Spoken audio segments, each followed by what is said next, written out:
and you can see the other two gentlemen are a bit older, so they were there in the 1990s and they were sharing their experiences on this Saba Saba Day. But from your own perception, how significant is this Saba Saba Day, and do you think that the younger generation understand what really Saba Saba means for this country?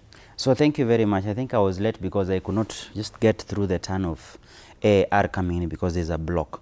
So another police it's creating a chokehold of some kind. So I think then the police will have to quickly realign.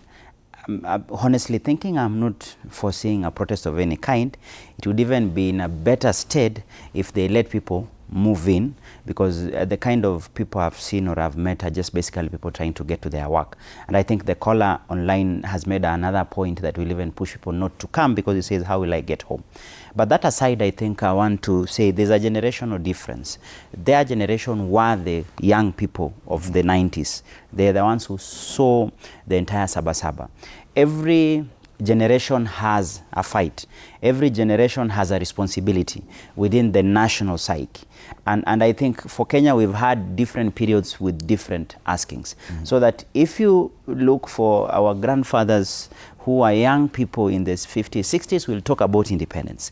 Subsequently, in the 60s, 70s, they'll tell you about challenges of a nation, making of a nation. And then when you come to the 80s, it was now the repealing of section, entrenching of Section 2A, which was one-party system. Again, that is, for example, the generation of the late Raila Odinga. Most of them are mostly gone, a few still remaining. Now, if you come to 91, 90s, which is then the Saba Saba generation, that was the generation that was fighting for reforms, constitutionalism, and what have you. And that lasted a longer period of time, all the way to the inauguration of the new constitution. Now, if you talk about the young millennials, which I think I fall under the same category, we were young children when this happened, so we never saw it, we never felt it. The earliest we saw was the transition. I think for my generation and coming back, 2007 maybe, stands out, which was at that time more or less like a post-election conflict and electoral conflict. And then subsequently through the years, it has always revolved around elections. 2007, 2013, 2017, 2022. And with the new constitution, the younger generation, especially Gen Z, have always then tried to capture the idea of, does our constitution now being said to be new working? Does it capture the governance model expected of a nation at this point of the time, 60 years post-independence? I feel that Gen Z protest of 2024 was a reawakening. If you want a connection between the Saba Saba 90 and the current younger generation, it is what happened in 2024. Because for the first time, you had a younger generation that never saw this much, read about it, and you know our history is skewed. Our history is skewed. We've been taught history by Malkiat Sin, who would only write about personalities, praising individuals, but doesn't give us processes and the timelines. But 2024 was a time that you had a switch on.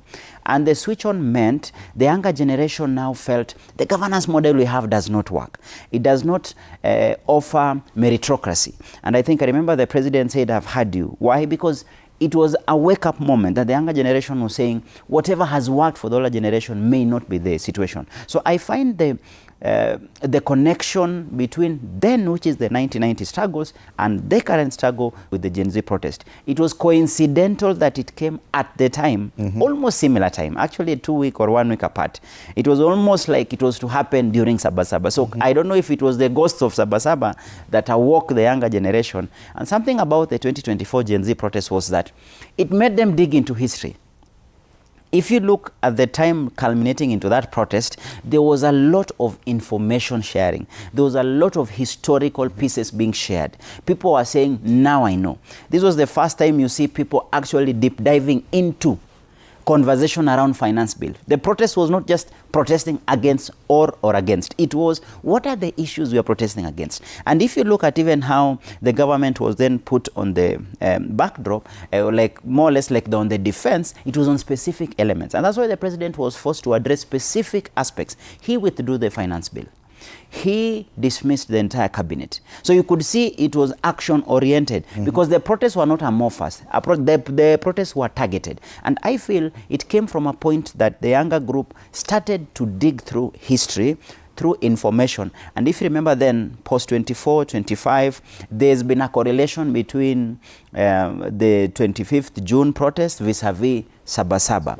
So I find that that has been connected. It's only now that the struggle is refined, in the sense that there is a new awakening towards what is impactful. Have you seen what it has done?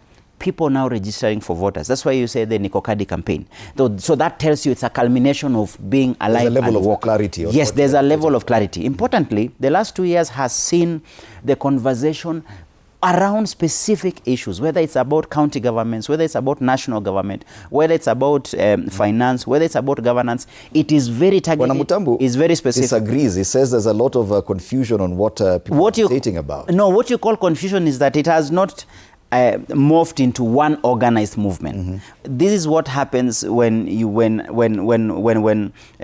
a new struggle begins. I don't think even for the Saba Saba they were all organized. They all came from different spaces. By the time they were culminating into 7 Saba Saba, it was more circumstantial. So when it comes to governance fights, and I think he's lived more than me and he's seen that, most of the time political processes always happen through circumstances. I don't think in 2002, when they were going to say Kibaki Tosha, there was a clear agreement. There was none. Actually, Raila was supporting Nyachai, but how they culminated into one moment, big NAC revolution moment, it happens that way. So I think even for the Gen Z, as I finish that, being too critical. No. As I finish, the Gen Z are just learning through the ropes. They'll disagree. Actually, if you look at the spaces, the young people are fighting each other. Some have decided to go into parties. Some are still protesting. Some are activists. Now, that is the making of a nation. That is the making of a movement. If you ask me, from 2024, they are getting wiser. In 2024, they were saying leaderless. And they are told you'll be rudderless. What have they done? They are now invested in DCP. They are invested in UDA. They are invested in ODM. And they are unapologetic about that. Now, we are getting into party primaries in the next 6-7 months. They have to participate. They are being told your effort and your work will only come if you have ability to make a difference. Okay. I come from a county where young leadership is celebrated. And for us, there is no reverse gear. So the young people are gearing for the change of guard. Thank you, Akili. Thank you. Bwana Mutambu, you've had that perception from a younger Kenyan. Earlier, you really criticized them for being amorphous, a bit confused about what they're agitating for. Are you now getting that, yes, this confusion could be leading somewhere in the next few months? Idi, I did not say that there's a confusion. I said we are doing things in an opposite manner. Because Saba Saba, according to me, there was some achievement. And when